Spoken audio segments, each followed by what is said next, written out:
High friends, welcome to all of you. मी Atul Tade, director and teacher of knowlify ITI स्पर्धा परीक्षा academy Amravati. पहा, आपल्या सर्वांना माहीत आहे, महाराष्ट्र शासन अंतर्गत येणारे महाराष्ट्रातील जेवढे काही गव्हर्नमेंट ITIs आहे तिथे शिल्पनिदेशक म्हणजे क्राफ्ट इन्स्ट्रक्टर या पदासाठी जाहिरात आलेली आहे 2 दिवसाआधी. त्याची जे फॉर्म भरण्याची डेट आहे ती आहे चालू झाली आहे 17/8/2022 पासून, तर ते शेवटची डेट आहे 7/9/2022 पर्यंत. तर तुम्ही या कालावधीमध्ये फॉर्म भरू शकता कधीही. तर सर्वात महत्त्वाचं जे आहे या जाहिरातीच्या बाबतीत की या इन्स्ट्रक्टर पदासाठी काय क्वालिफिकेशन रिक्वायर्ड आहे, क्वालिफिकेशनमध्ये काही जे कन्फ्युजन आहे वेगवेगळ्या विद्यार्थ्यांना जे तुम्ही विचारलेलं ते सगळं कन्फ्युजन आपण दूर करणार आहे. त्याच्यानंतर क्वालिफिकेशननंतर अनुभवाचं वयोमर्यादा, सिलेक्शन प्रोसेस, एक्झाम पॅटर्न कसा आहे, या सर्व गोष्टींवर आपण डिस्कस करणार आहे. तर पहा, एक एक वन बाय वन पाहू. तर सगळ्यात महत्त्वाचा पॉईंट मी घेतलेला आहे इथं शैक्षणिक अर्हता, क्वालिफिकेशन. तर इथं जे आहे पहिलं तर JR नंबर दिला त्यांनी as per education and employment department, okay, GTI number वगैरे. इथं B नंबरचा पॉईंट आहे आणि B नंबरच्या पॉईंटमध्ये म्हटलेलं आहे पजेसेस, म्हणजे आवश्यक आहे तुमच्याकडे अशी माहिती. तर याच्यामध्ये 2 क्लॉज आहे, A अँड B, आणि त्या क्लॉजमध्ये सब क्लॉज आहे वगैरे. तर A आणि B. तर पहिला जो A क्लॉज आहे त्याच्यामध्ये म्हटलेलं आहे a diploma at least in second class, okay, second class in appropriate branch of engineering or technology. म्हणजे तुम्हाला इथे जे म्हटलेलं आहे, आता इंजिनियर्स फॉर्म भरू शकतात का, ज्यांचं B वगैरे झालेलं आहे किंवा ज्यांचं ITI झालेलं आहे ते कसे फॉर्म भरू शकतात, त्यांना काय रिक्वायरमेंट्स आहे, अप्रेंटिसशिप पाहिजे की नाही पाहिजे, या सगळ्या गोष्टींवर आपण डिस्कस करणार आहे. ईच अँड एव्हरी पॉईंट्स आणि ॲक्युरेट इन्फॉर्मेशन तुम्हाला या व्हिडिओमधून मिळणार आहे. तर पहिला एक एक पॉईंट आपण डिस्कस करू. तर पहिला पॉईंट जो आहे diploma at least in second class. तर डिप्लोमापासून सुरुवात केलेली आहे यांनी. तर तुमच्याकडे डिप्लोमा असायला पाहिजे, म्हणजे पॉलिटेक्निक असायला पाहिजे, ठीक आहे, MSBTचं जे काही तुमच्याकडे म्हणजे टेक्नॉलॉजी इक्विव्हॅलंट बॉम्बे असेल किंवा MSBTचे म्हणतो आपण, किंवा इक्विव्हॅलंट त्याच्याशी निगडीत काही जर अदर बोर्ड्स असेल तर डिप्लोमा ॲट लिस्ट सेकंड क्लासमध्ये. आता इथं जो शब्द वापरलेला आहे ॲट लिस्ट, म्हणजे तुम्हाला कमीत कमी सेकंड क्लासमध्ये डिप्लोमा पाहिजे, म्हणजे थर्ड क्लास चालणार नाही. हे पहिली गोष्ट आहे इथं, कारण की त्यांनी म्हटलेलं आहे ॲट लिस्ट म्हणजे कमीत कमी, ठीक आहे, कमीत कमी सेकंड क्लासमध्ये तुमचा डिप्लोमा झाला पाहिजे. Diploma at least in second class in appropriate. तर तुमचा जो काही सिव्हिल, इलेक्ट्रिकल, इलेक्ट्रॉनिक्स, मेकॅनिकल ज्या ब्रँचमध्ये तुमचा डिप्लोमा झाला असेल, म्हणजे पॉलिटेक्निक झालं असेल, त्याच्यानुसार ज्या ट्रेडला तुम्ही पात्र असाल त्याच्यानुसार तुम्ही त्याला फॉर्म भरू शकता. जसं फॉर एक्झाम्पल इलेक्ट्रिकल असेल तर इलेक्ट्रिकलसाठी इलेक्ट्रिशियन आणि वायरमन या दोन्ही ट्रेडसाठी ते विद्यार्थी म्हणजे ते कॅन्डिडेट्स अप्लाय करू शकतात. ज्यांचं मेकॅनिकलमध्ये झालेलं आहे तर ते मेकॅनिकलमध्ये खूप सारे ट्रेड आहे, टर्नर, फिटर, मशीन्स वगैरे, ते त्याला अप्लाय करू शकतात. तर हा झाला पहिला पॉईंट. आता या पॉईंटला म्हटलेलं आहे इथं छोट्याशा याच्यामध्ये ऑर, ओके, मी एक एक पॉईंट तुम्हाला डिस्कस करून सांगतो आहे. तर डिप्लोमा, आता सगळ्यात महत्त्वाचा प्रश्न असा असेल की सर डिप्लोमावाल्यांसाठी अनुभव पाहिजे का? तर डिप्लोमावाल्यांसाठी अनुभवाची काहीही आवश्यकता नाही आहे. हे मी नाही म्हणत, ही ॲड म्हणते आहे, ठीक आहे. सगळ्यांचा म्हणजे मी हा डेटासुद्धा कन्फर्म केला आहे आमच्या कलिग्स करून किंवा गव्हर्नमेंट ITIमधून, पण तरीहीसुद्धा जे काही आहे ते ॲडमधलं वाचूनच मी तुम्हाला एक्सप्लेन करतो. पण हे इन्फॉर्मेशन ॲक्युरेट आहे कारण याच्यामध्ये दिलेलं आहे.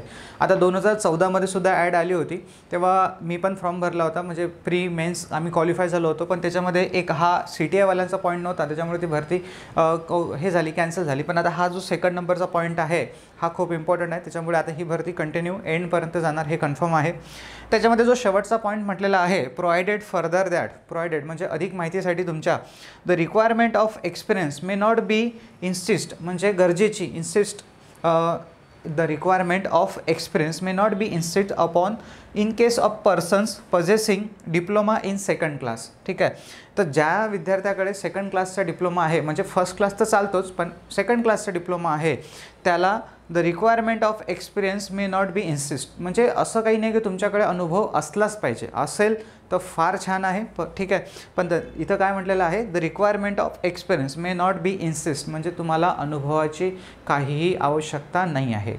जे मागच्या ॲड्स होत्या मी त्याच्याबद्दल डिस्कस करत नाही आता, मागच्या ॲडमध्ये काय होतं काय नाही, तुम्हाला फालतू ते मागचं सांगून कन्फ्यूज करणार नाही मी. तर जे कामाचे पॉईंट्स आहेत तेच सांगतो आहे. Provided that the requirement of experience may not be insist, ठीक आहे, 2-3 वेळेस वाचून सांगतो आहे. Experience may not be insist, not म्हटलेलं आहे, इन्सिस्ट अपॉन, इन्सिस्टचा आवश्यक म्हणजे एकदम असलंच पाहिजे असं नाही आहे, असला तर फार छान, नसला तर फार म्हणजे काही आवश्यकता नाही आहे. Not be insist upon in case of a person possessing a diploma in second class, okay, म्हणजे फक्त तुमच्याकडे जर डिप्लोमा असेल तर तुम्ही त्याला फॉर्म भरू शकता, ठीक आहे, हे झालं याच्याबाबतीत या जाहिरातीनुसार म्हटलेलं आहे. ओके, आता जे विद्यार्थी आहे म्हणजे याच्यामध्ये एक थोडंसं जो क्वालिफिकेशन डेटा आहे तो कन्फ्युजिंगच दिलेला आहे, पण म्हणजे वरतं अजून एक डिप्लोमावाल्यांसाठी पण सांगितलं होतं की अनुभव वगैरे पाहिजे, पण हे जे खाली लाईन टाकलेली आहे आपण या लाईनला कन्सिडर करायचं. याच्यानुसार तुम्हाला अनुभवाची काही आवश्यकता नाही आहे. तर मी सध्या बोललो आहे डिप्लोमावाल्यांसाठी. ITI-वाल्यांसाठी पण बोलणार आहे की जे विद्यार्थी ITI किंवा अप्रेंटिसशिप झालं असेल किंवा CTI झालं असेल किंवा अजून काही कुठं अनुभव असेल कामाचा, तर ते फॉर्म भरू शकतात का. तर आणि त्याच्यानंतर BE-वाले ज्यांच्याकडे बॅचलर ऑफ इंजिनिअरिंगची डिग्री आहे तर ते सुद्धा फॉर्म भरू शकतात का. तर म्हटलेलं आहे इथं संबंधित व्यवसायात उच्च शैक्षणिक अर्हताधारक उमेदवार पात्र समजण्यात येईल. म्हणजे ज्यांच्याकडे डिग्री आहे ते सुद्धा याला फॉर्म भरू शकतात. ठीक आहे, म्हणजे हा फॉर्म भरू शकतात. तर आता सेकंड नंबरचा जो B नंबरचा जो पॉईंट आहे पहिला डिस्कस केला आहे आपण A, आणि त्याच्यानंतर आता पॉईंट डिस्कस करणार आपण B. तर B नंबरच्या पॉईंटमध्ये म्हटलेलं आहे have pass the secondary school certificate examination. Have pass the secondary school certificate examination म्हणजे SSC, सरळ सरळ सेकंडरी स्कूल सर्टिफिकेट म्हणजे तुम्ही 10वी पास असले पाहिजे. ऑब्वियसली आता टीचरची पोस्ट आहे म्हणजे इन्स्ट्रक्टरची पोस्ट आहे, तर एवढ्या पोस्टसाठी 10वी पास पाहिजेच. Secondary school certificate examination with mathematics and science or equivalent examinations. म्हणजे तुम्हाला याच्याशी निगडीत जर काही 10वी असेल तर ते सुद्धा चालते, पण मॅथमॅटिक्स आणि सायन्स हे 2 विषय तुम्हाला मराठी म्हणजे 10व्या वर्गामध्ये असायला हवे. ठीक आहे, तर ते तर असतं समजा सर्वांना मॅथमॅटिक्स आणि सायन्स विदाऊट कोणी पास होतच नाही जनरली, पण असं काही आहे कंपल्सरी आहे. याच्या व्यतिरिक्त जर काही असेल 10वी अशी असेल की जिथं मॅथमॅटिक्स सायन्सच नाही आहे तर मग ते नाही चालणार, पण मॅथमॅटिक्स आणि सायन्स चालते. ठीक आहे, तर 10वी पाहिजे आपल्याला. त्याच्यानंतर म्हटलेलं आहे आता इथं पहिले एक पॉईंट म्हणू आपण नॅशनल अप्रेंटिसशिप सर्टिफिकेट. आता हे खूप कन्फ्युजिंग होते काही विद्यार्थ्यांना की नॅशनल वरतही म्हटलेलं आहे खाली म्हटलेलं आहे national apprenticeship certificate in the appropriate trade of national council for training vocational trades or equivalents. ठीक आहे, म्हणजे NCTVT सरळ सरळ म्हणायचं असेल तर याचं NCTVT national council for training vocational trades. तर NCVTचं अप्रेंटिसशिपचं सर्टिफिकेट असते, NCVTचंच इलेक्ट्रिशियनचं सुद्धा म्हणजे ट्रेड सर्टिफिकेटसुद्धा असते, आणि SCVT म्हणजे स्टेट काउन्सिलचं पण ट्रेड सर्टिफिकेट असते. तर पहिला जो पॉईंट आहे तो काय म्हणतो आहे आता हे जे आहे आणि जो B नंबरचा पॉईंट आहे आणि त्या Bमध्ये 1 2 3 4 असे 4 पॉईंट्स आहेत. त्यातला पहिला पॉईंट्स म्हणतो आहे आपल्याला. आता एक गोष्ट महत्त्वाची गोष्ट इथे एक शब्द वापरलेला आहे पजेस आयदर म्हणजे एक कोणताही. हे जे खाली 4 पॉईंट दिलेले आहे या 4 पॉईंटपैकी कोणतीही एक पात्रता तुमच्याकडे असायला पाहिजे. पहिले तर तुमच्याकडे 10वी असायला पाहिजे. ठीक आहे, have pass the secondary school certificate examination, त्याच्याकडे ते 10वी पास झाला पाहिजे. त्याच्यानंतर मग पुढे म्हटलेलं आहे अँड पजेस आयदर. खाली जे 4 पॉईंट्स आहे इथं 4 पॉईंट दिलेले आहे त्या 4 पॉईंटपैकी तुमच्याकडे एक कोणत्याही पॉईंटचं क्वालिफिकेशन असलं पाहिजे. तर पहिल्या पॉईंटमध्ये म्हटलेलं होतं त्यांनी मी जास्त करून ITI-वाल्यांसाठी डिस्कस करतो आहे या व्हिडिओमध्ये. BE-वाल्यांसाठी सांगितलंच आहे की आपण म्हणजे जेवढे काही विद्यार्थी आहेत ते पात्रता म्हणजे पात्र आहेतच. डिप्लोमावाले पण पात्र आहेत, त्यांना अनुभवाची काही आवश्यकता नाही आहे. आता राहिले ITI-वाले, तर यांना ITI-वाल्यांना किती वर्ष अनुभवाची गरज आहे. तर national apprenticeship certificate in the appropriate trade कसं असते पहा. जसं काही रेल्वेज आहे किंवा काही ऑर्डनन्स फॅक्टरी आहे यांचे स्वतःचे ITIs आहे. ओके, म्हणजे महाराष्ट्र गव्हर्नमेंटचे तर ITI आहेतच, पण DVETचे ITI आहेतच, पण जे सेंट्रल बॉडीज आहे जसं ऑर्डनन्स फॅक्टरी पकडू आपण, तर ऑर्डनन्स फॅक्टरीचे स्वतःचे ITIs आहे म्हणजे इंडस्ट्रियल ट्रेनिंग इन्स्टिट्यूट आहे. आणि त्या ITIमध्ये जेव्हा एखादा विद्यार्थी इलेक्ट्रिशियनचा ट्रेड करतो तर तो 3 वर्षाचा करतो. 3 वर्ष कसा काय, तर 2 वर्ष त्याचे ITIचे आणि 1 वर्ष तिथंच त्याचं अप्रेंटिसशिप होऊन जातं. म्हणजे कंटिन्युअसली म्हणजे 2 वर्ष ITI आणि 1 वर्ष अप्रेंटिसशिप असं 3 वर्षाचं त्याला सर्टिफिकेट दिलं जाते. आणि ते सर्टिफिकेट म्हणजे हे आहे, त्याला डायरेक्टली नॅशनल अप्रेंटिसशिप सर्टिफिकेट दिलं जातं. National apprenticeship certificate.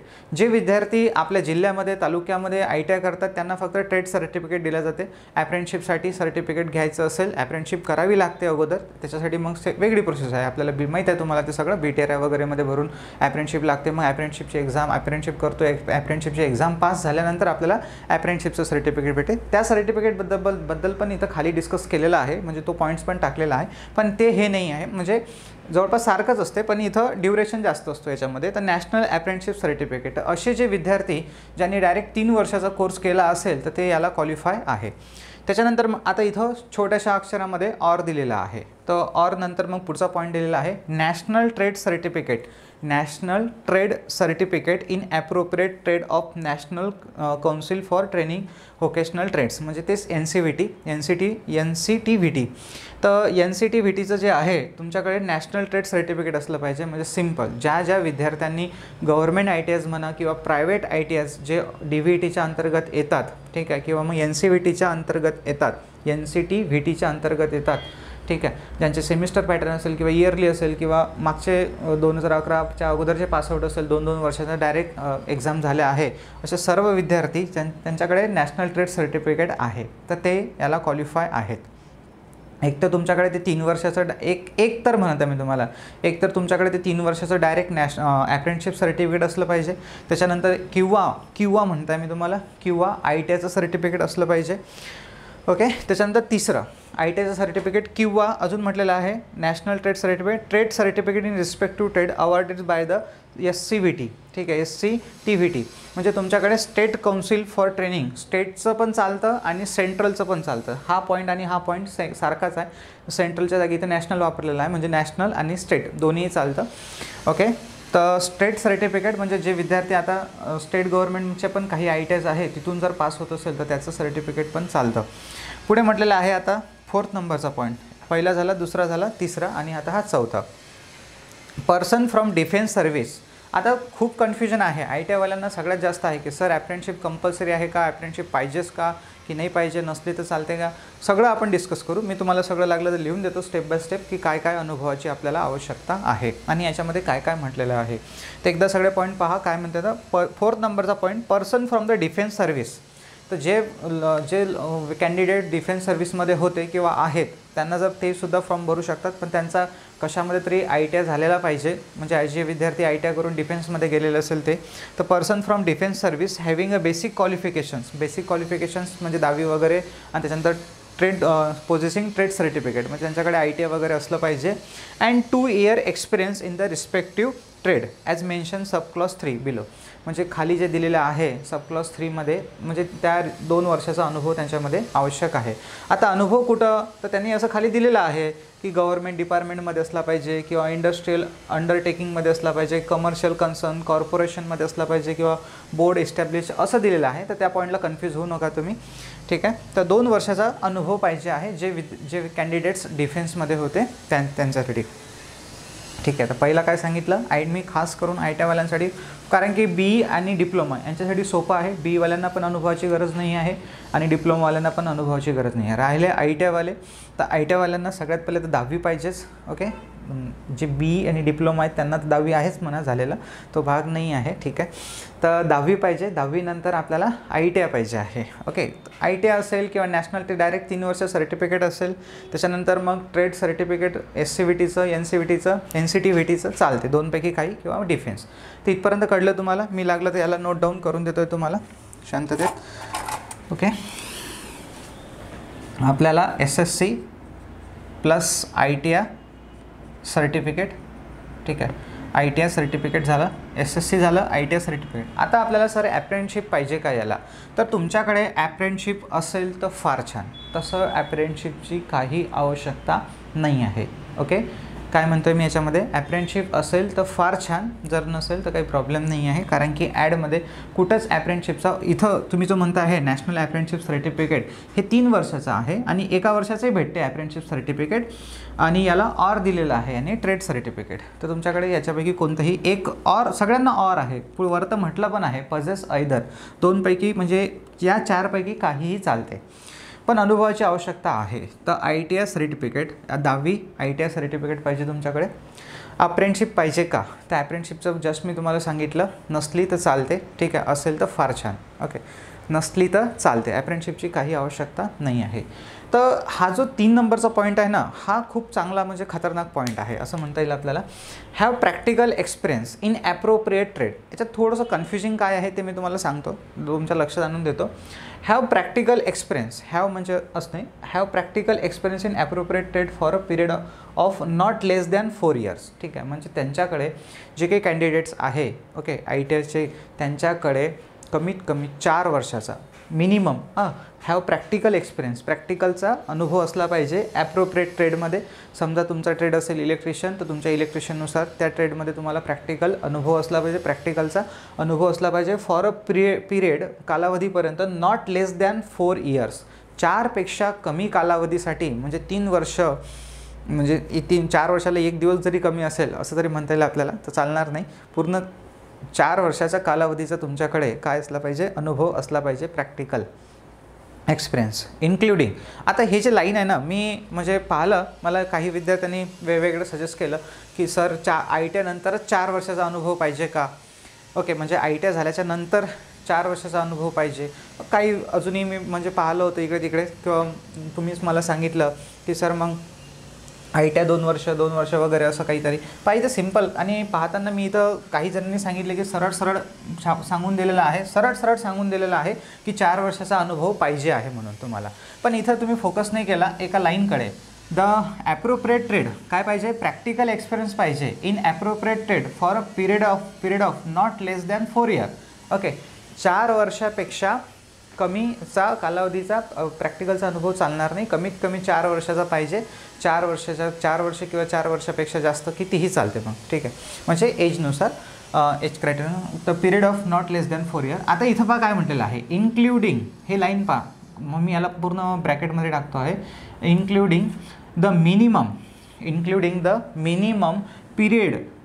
Period prescribed for training by the persons possessing the qualification mentioned in subclause A and B, subclause A and B 1, 2 and 3 of clause B of this rule. तर जे 3 rule आहे, कोणते 3 rule वरचे, हे 1, 2, 3 अप्रेंटिसशिपवाले असो, त्याच्यानंतर ITIचं trade certificate असो, NCTVT असो, किंवा मग ITIचं सर्टिफिकेट SCTVT असो, 2 पैकी म्हणजे 1, 2, 3 डिफेन्सवाला पॉईंट सोडला आहे मी. डिफेन्स त्याच पॉईंटमध्ये आहे दिलेलं की सब क्लॉजमधले 1, 2, 3 हे सब क्लॉज आणि सब क्लॉज देऊन दिलेले आहे, आणि आपल्याला सगळ्यांना कन्फ्यूज करून टाकलेलं आहे. तसं एवढं कन्फ्युजिंग नाही आहे, पण आता म्हणजे त्यांचं म्हणणं काय आहे ते आपल्याला याच्यावरून कळून जाते. तर इथं जे म्हटलेलं आहे, डिफेन्स जर सोडले आपण, तर इन्क्लुडिंग द, हा जो पॉईंट आहे including the minimum, okay, including म्हटलेलं आहे 4 वर्षाचा तुम्हाला प्रॅक्टिकल अनुभव पाहिजे आहे, आणि 4 वर्षाच्या प्रॅक्टिकल अनुभवामध्ये इन्क्लूड आहे द मिनिमम पिरियड, कमीत कमी period prescribed for training by the persons possessing the qualification mention in the sub clause A and B 1, 2 and 3 clause of B this rule, इथपर्यंत, ठीक आहे. तर हा जो पॉईंट्स आहे इथून तर इथपर्यंत, मी याला थोडंसं ब्रॅकेट करून टाकतो आहे इथं बॉक्स पूर्ण इन्क्लुडिंगपासून. तर याच्यामध्ये काय म्हटलेलं आहे की तुम्हाला जो 4 वर्षाचा अनुभव पाहिजे आहे त्याच्यामध्ये तुम्ही इन्क्लूड करू शकता इन्क्लुडिंग द मिनिमम पिरियड, म्हणजे तो जो पिरियड आहे तुमचा ट्रेनिंगचा, तो तुमचा याच्यामध्ये इन्क्लूड झाला तर चालते. आता इथं थोडासा मिनिंग 2 निघतात. इन्क्लुडिंग म्हणजे आपलं हे ट्रेनिंग कोणतं, तुमचं ITIचं ट्रेनिंग की एखाद्या, समजा तुम्ही जसं आता एखाद्या ठिकाणी जॉब करायला जाता, तर त्या जॉब करण्यासाठी तुम्हाला ट्रेनिंग दिलं जाते 1 महिन्याचं 2 महिन्याचं की ते ट्रेनिंग. तर ते इथं क्लिअर थोडंसं या पॉईंटवरून होते की क्वालिफिकेशन मेन्शन, ओके, पहा प्रिस्क्राइब फॉर अ ट्रेनिंग. मी बारकाईनं का सांगतो आहे 2-2 पॉईंट्स, की मी हा व्हिडिओ खास करून ITIवाल्या विद्यार्थ्यांसाठी बनवतो, कारण त्यांना कन्फ्युजिंग आहे की काय, आणि मलाही असं वाटते की मी ॲक्युरेट माहिती त्यांना सांगावी की जेणेकरून त्यांना कुठं अदर गरज पडली नाही पाहिजे सोर्सची, आणि एक्झॅक्टली त्यांच्या डोक्यातले जे काही डाऊट्स असेल ते क्लिअर होईल. फास्ट सांगून दिलं आणि झालं काम, भरून टाकजा फॉर्म, म्हणजे व्हिडिओ बनवायचा आहे म्हणून बनवला असं नाही करता. मी तुम्हाला 10 वेळेस क्लिअर करून देतो आहे की हे याचे अर्थ असे असू शकतात. या सर्व अर्थाला उद्देशून आपण फॉर्म भरायचा, म्हणजे आपल्याला करायचं काय आहे ते मी तुम्हाला सांगतो आहे, एक्झॅक्टली सांगतो आहे सगळ्यांनाच. तर including the minimum period, okay, minimum period prescribed for training by the persons, ठीक आहे, जो काही आहे म्हणजे इन्क्लूड करायचा आहे त्या 4 वर्षामध्ये. इन्क्लुडिंग शब्दाचा समाविष्ट हाच अर्थ होतो, सगळ्यांना माहीत आहे, ठीक आहे, म्हणजे मी काही दुसरं नवीन नाही सांगून राहिलं, इथलंच सांगून राहिलं इन्क्लुडिंग. आणि हे थोडे हे जे चेंजेस केलेले आहे, मागे जे 2014ची ॲड होती त्याच्यामध्ये असं नव्हतं, इथं चेंजेस केलेले आहे. Including the minimum period prescribe, परत एकदा, prescribe for training by the person, जो काही पर्सन तो ट्रेनिंग परचेसिंग करत आहे, घेत आहे, क्वालिफिकेशन मेन्शन, जे की त्यांना क्वालिफिकेशन मेन्शन केलं असेल त्याचा जो काही ट्रेनिंग पिरियड असेल तो सुद्धा तुम्ही इन्क्लुडिंग केला तर चालते असं आहे. आता या पॉईंटला मी थोडंसं कन्फर्म केलं काही सोर्सकडून आणि कन्फर्म केल्याच्या नंतर असं कळलं की नाही, काही जणांनी असं सांगितलं आहे की नाही सर, ITIच्या नंतर 4 वर्षाचाच अनुभव तुम्हाला पाहिजे आहे वेगळा, म्हणजे ITI झाल्याच्या नंतर. तर माझं म्हणणं असं आहे की मी तुम्हाला याच्यानुसार सांगतो. तर इथं दोन काय म्हणू आपण त्याला, थोडंसं कन्फ्युजिंग स्टेटमेंट आहे की इथं म्हटलेलं आहे की 4 वर्षाचा प्रॅक्टिकल अनुभव तुमच्या ट्रेनिंग पिरियडला उद्देशून, आणि ते ट्रेनिंग पिरियड कोणतं म्हटलं आहे, क्वालिफिकेशनचं. असं नाही की ते कंपनीमध्ये जे आपण 1-2 महिन्याचं करतो किंवा 6 महिन्याचं करतो किंवा 1 वर्षाचं असेल ते नाही. क्वालिफिकेशन तेही असलं तर ठीक आहे, काही हरकत नाही. तर क्वालिफिकेशनचं जे काही ट्रेनिंग असेल तुमचं, कारण की तुम्ही ITI जर केला असेल, अप्रेंटिसशिप जर केली असेल तर तुम्ही तिथं प्रॅक्टिकल केलेच आहे, तर ते तुमचा अनुभव आहे, तर तो तुम्ही इन्क्लुडिंग केला या 4 वर्षामध्ये चालते. म्हणजे तुमच्याकडे 2 वर्षाचा ITI आणि 2 वर्षाचा जर अनुभव असेल तर तुम्ही फॉर्म भरू शकता. हे माझं ओपिनियन आहे पर्सनली स्वतःचं, ठीक आहे. आणि जे स्वतःचं पण आहे आणि ते या पॅरामध्ये जे दिलेलं आहे त्याच्यानुसार पण आहे. तुमच्याकडे 2 वर्षाचा ITI झाला पाहिजे, त्याच्यानंतर 2 वर्ष झाल्याच्या नंतर मग गॅपसुद्धा, म्हणजे ते जे काही हे असेल आताच्या डेटपर्यंत, अगोदरच्या मंथपर्यंत, तर तुमच्याकडे 2 वर्षाचं कंप्लीट 2 वर्षाचा कालावधीचा अनुभव असला पाहिजे. आता ज्याची अप्रेंटिसशिप 2 वर्षाची असेल तर चालते, ठीक आहे. 2 वर्ष ITI, 2 वर्ष अप्रेंटिसशिप, ठीक आहे. त्याच्यानंतर जर ज्याची अप्रेंटिसशिप 1 वर्षाची असेल, सर अप्रेंटिसशिप पाहिजे का, मी तुम्हाला अगोदरही सांगितलं, अप्रेंटिसशिप असली तर फार छान, नसली तर काही हरकत नाही आहे. ज्याने 2 वर्ष ITI केला, 2 वर्षानंतर मग 1 वर्ष अप्रेंटिसशिप केली आणि अप्रेंटिसशिप नंतर 1 वर्षाचा जिथं कुठं काम केलं असेल तिथला अनुभव असेल, ठीक आहे, प्रॅक्टिकली, तर असे विद्यार्थी फॉर्म भरू शकता. म्हणजे 2 वर्ष ITIचे, 1 वर्ष तुमच्या अप्रेंटिसशिपचा आणि 1 वर्ष तुम्ही जिथं बाहेर कुठं काम केलं असेल तिथं. कुठं काम केल्याचा अनुभव पाहिजे तो पॉईंट मी तुझं तुम्हाला सांगून देतो. गव्हर्नमेंट डिपार्टमेंट असेल किंवा मग इंडस्ट्रियल अंडरटेकिंग, काही MIDCs असतात त्याच्यामध्ये. त्याच्यानंतर कमर्शियल कन्सर्न्स, काही म्हणजे कमर्शियल कन्सर्न म्हणजे काही ऑथोराईड हॉस्पिटल्स असेल किंवा ऑथोराईड कॉलेजेस वगैरे असेल, तिथं तुम्हाला जे काही सर्टिफिकेट भेटून राहिलं आहे असं गव्हर्नमेंट ऑथोराईज असेल किंवा स्टेट गव्हर्नमेंट ऑथोराईज असेल. कॉर्पोरेशन्स असेल, काही महानगरपालिका, नगर परिषद वगैरे तुम्ही तिथं काम केलं असेल. बोर्ड असेल काही, अशा ठिकाणी बोर्ड एस्टॅब्लिश बाय गव्हर्नमेंट, काही गव्हर्नमेंटचे बोर्ड्स असेल, इथं अशा कुठं काही लोकेशनला जर तुम्ही काम केलं असेल तर तुमच्याकडे ते पाहिजे. आता यांनी सर कोणी विचारते की सर कॉन्ट्रॅक्टरकडचा अनुभव चालतो का, कॉन्ट्रॅक्टरकडचा. तर कॉन्ट्रॅक्टरकडे जर प्रॉपर लायसन्स असेल, काम करत असेल, त्याच्यावर मास्टर्सवर तुमचं नाव वगैरे असेल, प्रॉपरली सगळ्या गोष्टी असेल, तर मला तरी वाटते की तो अनुभव याला चालायला पाहिजे, ठीक आहे, चालून जाणार, ठीक आहे. गव्हर्नमेंट डिपार्टमेंट इथं म्हटलेलं आहे रिस्पेक्टिव्ह जे काही आहे अनुभवाचा एक अजून पण पॉईंट दिलेला आहे, त्या अनुभवाच्या पॉईंटवर आपण जाऊ लगेच. इथं पहा, अनुभव उमेदवाराने, आता अनुभवाबद्दलच बोलत आहे आपण वापस क्वालिफिकेशनवर जाणार आहे, पण अनुभवाबद्दल बोलत आहे तर अनुभवावर थोडंसं डिस्कस करू.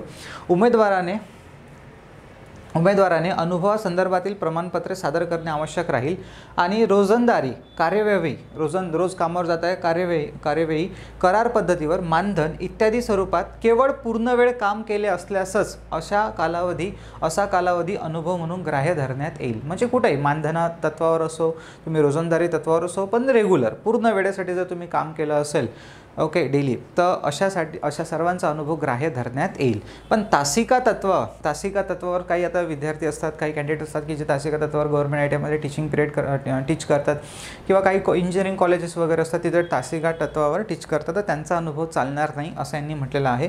तासिका, नियतकालिक, अंशकालीन विद्यावेतन किंवा अभ्यागत अंशदानात्मक, त्याने विना वेतन म्हणजे कोणी बिना पगारावरी करतो, विना वेतन तत्वावर केलेल्या अंशकालीन सेवेचा, इथं पूर्ण वेळ म्हटलेला आहे, इथं अंशकालीन सेवेचा, तसेच प्रभारी म्हणून म्हणजे डिप्युटेशन ज्याला म्हणतो आपण, प्रभारी म्हणून नेमणुकीचा कालावधी, तसेच अतिरिक्त कारभाराचा, म्हणजे तुमच्याकडे हे सुद्धा काम दिलं होतं बा, त्याचा तुम्हाला अनुभव आहे, अतिरिक्त कारभाराचा कालावधी अनुभवासाठी ग्राह्य धरला जाणार नाही. म्हणजे तुम्हाला जो काही अनुभव पाहिजे तो फुल टाईम पाहिजे.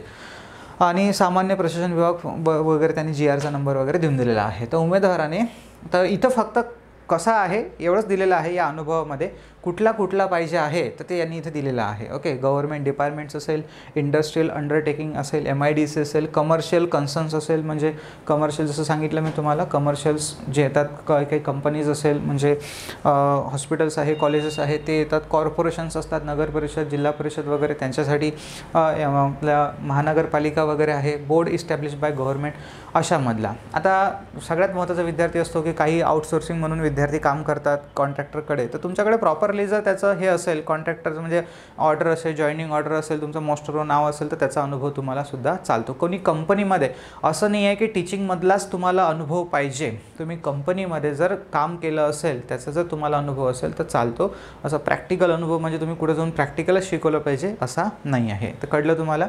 आणि तो जो काही अनुभव आहे तो तुम्ही याच्यामध्ये 2 वर्षाचा लावू शकता, म्हणजे 2 वर्ष ITI आणि 2 वर्षाचा तुमचा तो एक्सपिरियन्स, असं तुम्ही 4 वर्षाचं मिनिमम प्रॅक्टिकल दाखवू शकता. ठीक आहे. आणि तेच इथं सुद्धा म्हटलेलं आहे या पॉईंटमध्ये. आता तुम्ही सुद्धा वाचून घ्यायची पूर्ण ॲड. हे जे काही आहे हे मी तुम्हाला माझ्या याच्यावर सगळं सांगतो आहे. ओके, आणि हे असं आहे. आणि जर समजा सपोज जे विद्यार्थी ज्यांचा ITI अजून इथून 4 वर्ष अगोदर झाला असेल किंवा त्यांनी 4 वर्षापासून आता काम करत असेल, तर त्यांनी मला असं वाटते की 4 वर्षाचा जर अनुभव तुमच्याकडे जमत असेल तर तुम्ही केला असेल तर आवर्जून 4 वर्षाचाच अनुभव लावा, म्हणजे तुमची सेफ साईड चालले की उद्या चालून जर यांनी म्हटलंच की नाही आम्हाला ITIच्या नंतरच 4 वर्षाचा अनुभव पाहिजे होता, पण आता यांनी जर म्हटलं डॉक्युमेंट व्हेरिफिकेशनच्या वेळेस की आम्हाला ITIच्या नंतरचा अनुभव पाहिजे आहे 4 वर्षाचा, तर मग या लाईनचा अर्थ काय, हा प्रश्न तिथं उपस्थित होतो. Including the minimum period prescribe for training. आता हा पॉईंट्स मी काही इन्स्ट्रक्टर लोकांकडून पण समजा कन्फर्म केला होता की काय, तर त्यांनी पण मला असं सजेस्ट केलं की नाही सर, ITI नंतरच 4 वर्षाचा अनुभव पाहिजे. तर हे जे पॉईंट्स आहे ना, हे अगोदर होतं 2014मध्ये जी ॲड आली होती, त्या 2014च्या ॲडमध्ये असंच होतं की ITI नंतर 4 वर्षाचा अनुभव, पण इथं थोडंसं चेंजेस आहे, इथं इन्क्लुडिंग म्हटलेलं आहे. म्हणून मग मी तुम्हाला जे काही ॲडमध्ये आहे तिथूनच सांगतो आहे 2 वर्षाचा. आणि तुम्ही चालते असं जर बसत असेल ना, तुम्ही फॉर्म भरून द्या, काही हरकत नाही. मग तुम्हाला तुम्ही पुढे पाहू शकता डॉक्युमेंट व्हेरिफिकेशनच्या वेळेस तुम्हाला एक्झाम देता येईल. पुढे सिलेक्शनपर्यंत तुम्ही कसे जातात तर हे अगदी बरोबर आहे, म्हणजे 2 वर्ष ITI आणि 2 वर्ष अनुभव. पण जर तुमच्याकडे 4 वर्ष भरत असेल, म्हणजे 1 वर्षाची अप्रेंटिसशिप असेल आणि 3 वर्षाचा अनुभव असेल तर तरी चालते. तुम्ही त्याला ॲड मोरमध्ये फॉर्म भरताना तुम्ही त्याच्यामध्ये ॲड करू शकता तुमचा अनुभव जो काही असेल तो. 11 महिन्याचा अनुभव असेल तर 11 महिन्याचा पण चालतो. काही कंपनीमध्ये 11 महिन्याचे बॉन्ड असतात तर ते पण चालतात, त्याच्यानंतर तुम्ही त्याला ॲड करू शकता. ठीक आहे, म्हणजे फक्त 4 वर्ष भरले पाहिजे टोटल. अँड इथं पहा पुढे काय म्हटलेलं आहे याच पॉईंटमध्ये, and person possessing the qualification mention in sub clause B, 4th नंबरचं, ज्या पर्सनकडे जो कॅपिटल B आहे, ठीक आहे, सब क्लॉज B म्हणजे तो सब क्लॉज जो B पॉईंट म्हणजे B मधला सब क्लॉज B, तर आणि त्याच्यातलाही 4 पॉईंट जो आहे 4 clause of B of this rule, 2 year practical experience in appropriate trade after acquiring the qualification in respective trade industry of the government. Okay, म्हणजे त्या व्यक्तीनं म्हणजे तो हा पॉईंट ॲक्च्युली तुमच्यासाठी काहीच कामाचा नाही आहे ITIसाठी. हा पॉईंट मी इथं तुम्हाला एक्सप्लेन करून देणार नाही. जे डिफेन्स सेक्टरमध्ये होते आणि त्यांच्याकडे ट्रेड सर्टिफिकेट आहे त्यांना 2 वर्षाचा अनुभव पाहिजे या सेक्टरमधला, असं त्यांनी म्हटलेलं आहे. हे सेक्टर, आता हे सेक्टर आणि मी तुम्हाला सांगितलंच ITIवाल्यांना कोणकोणते सेक्टर्स आहेत, तर सेम तेच MIDC असेल, कॉन्ट्रॅक्टर असेल, तुमच्याकडे सुपरवायझर वगैरे जे की त्यांच्याकडे प्रॉपर मास्टर्स आहे, रजिस्ट्रेशन आहे, गव्हर्नमेंटमध्ये कामं चालू असेल, सगळं पद्धतशीर असेल तर तुम्ही तिथला अनुभव लावू शकता. टीचिंगचा पण असेल, कुठं तुम्ही कोणत्या गव्हर्नमेंट ITIमध्ये कॉन्ट्रॅक्टर पदावर असेल किंवा अजून कोणत्या याच्यावर असेल टीचिंगचा एक्सपिरियन्स असेल तर तुम्ही त्याला लावू शकता. तर कळलं तुम्हाला.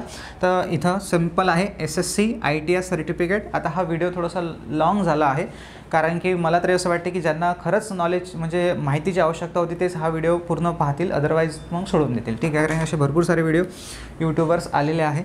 तर SSC ITI सर्टिफिकेट्स. ओके, आणि इथं जे म्हटलं आहे तुम्हाला तुमच्याकडे अप्रेंटिसशिप असेल तर अप्रेंटिसशिप चालते. मी तुम्हाला सांगितलंच ते अप्रेंटिसशिपबद्दल लिहिणार नाही. आणि इथं 2 year एक्सपिरियन्स. पण एक गोष्ट लक्षात ठेवा मित्रांनो, हे मी जे काही आहे हे तुम्हाला या पॉईंटला वाचूनच सांगतो आहे काळजीपूर्वक.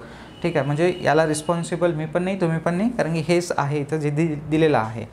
ओके, आणि जे काही तुमच्याकडे इन्फॉर्मेशन येत आहे, कोणी अदर सांगताय की ITI नंतर 4 वर्षाचा अनुभव पाहिजे आहे, तर ते तर असं नाही म्हटलेलं आहे. इथं सिम्पल म्हटलेलं आहे including the minimum period. Okay, जो काही पिरियड असेल तुमचा training by the person presenting the qualification घेताना तो शेवटी इंडस्ट्रियल ट्रेनिंग इन्स्टिट्यूटच आहे, तेही ट्रेनिंगच आहे, तर त्याच्यामुळे तो अनुभव चालतो.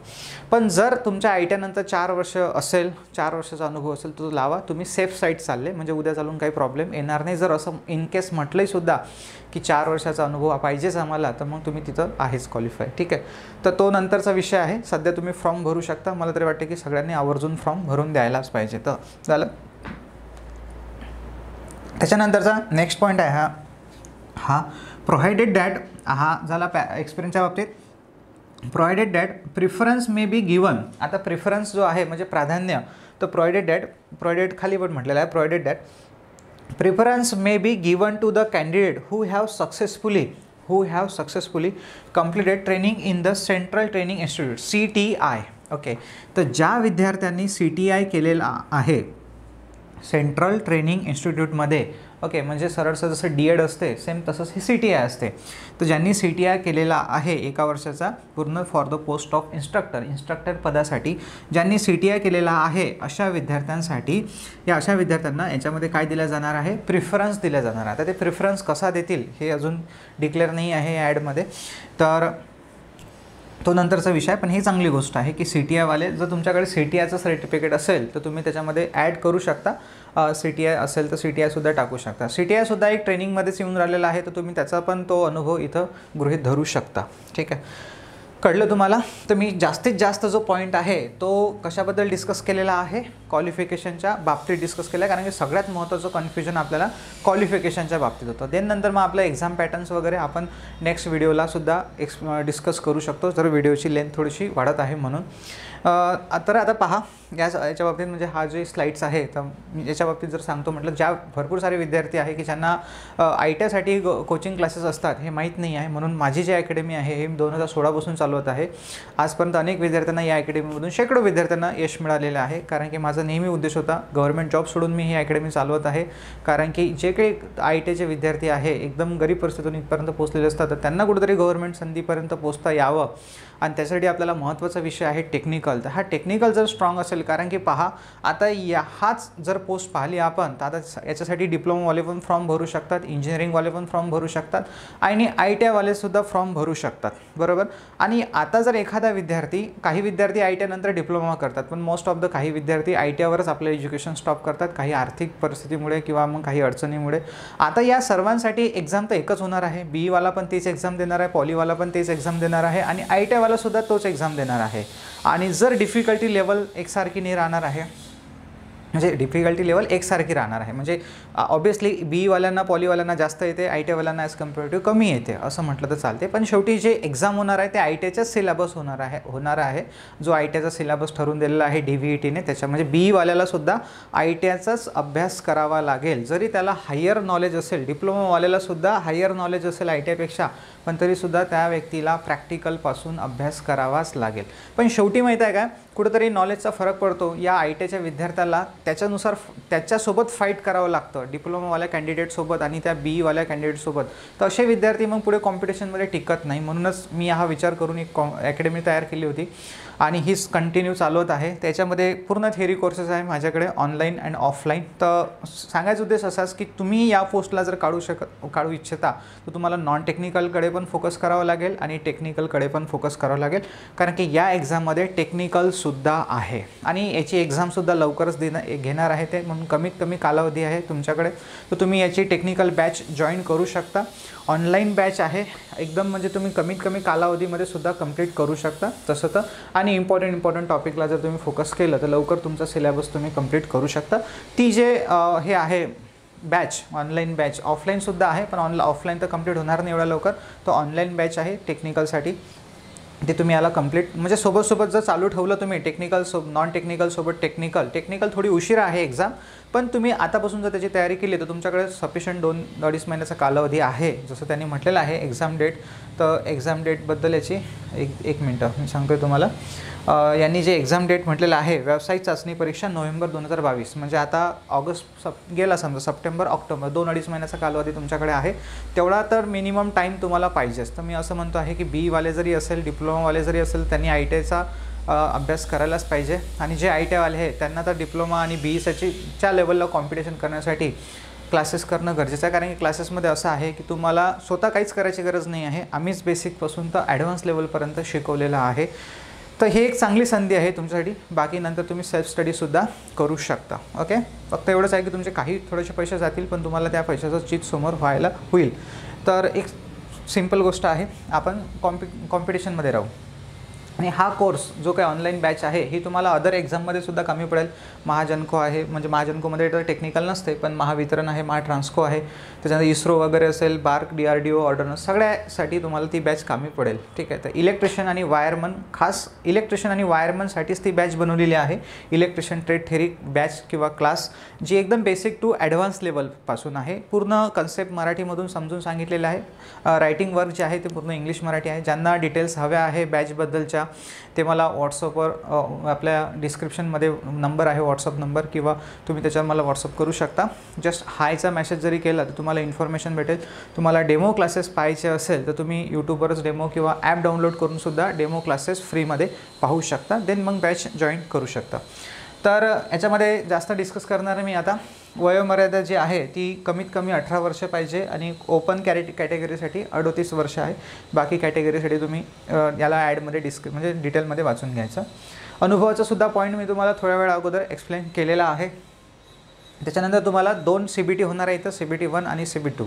तर CBT 1 मी आता हे जे एक्झाम पॅटर्न आहे याच्याबद्दल जास्त डिस्कस करत नाही या व्हिडिओमध्ये. पुढच्या व्हिडिओमध्ये आपण एक्झाम पॅटर्नबद्दल बोलणार आहे.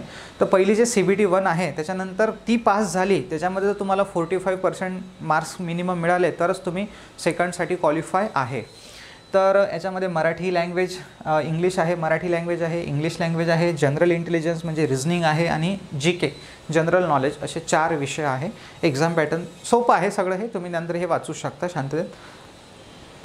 या व्हिडिओमध्ये मेन पॉईंट होता आपला क्वालिफिकेशनवरचे डाऊट्स. ठीक आहे. नंतर शिल्पनिदेशकसाठी जर पाहिलं आपण तर मराठी आणि इंग्लिश, कारण कसं आहे ITI वाले जे विद्यार्थी असतात त्यांचं जनरली मराठीमध्ये झालेलं असते, इंग्लिश जमत नाही काही विद्यार्थ्यांना. तर मग सर पेपर कोणत्या लँग्वेजमध्ये राहणार, तर मराठी आणि इंग्लिश. जे BE वाले असतात त्यांना मराठी जमणार नाही तर त्यांना इंग्लिशमध्ये आहे. तर इंग्लिश आणि मराठी दोन्ही लँग्वेजमध्ये आहे पेपर्स. व्यावसायिक प्रॅक्टिकल एक्झाम नाही आहे ही ऑब्जेक्टिव्ह टाईप आहे. ओके, ऑब्जेक्टिव्ह, ज्याच्यामध्ये 40 प्रश्न येतील आणि 2 मार्कासाठी 1 प्रश्न आहे. मागच्या वेळेस पण हाच पॅटर्न होता, आता पण हाच पॅटर्न आहे.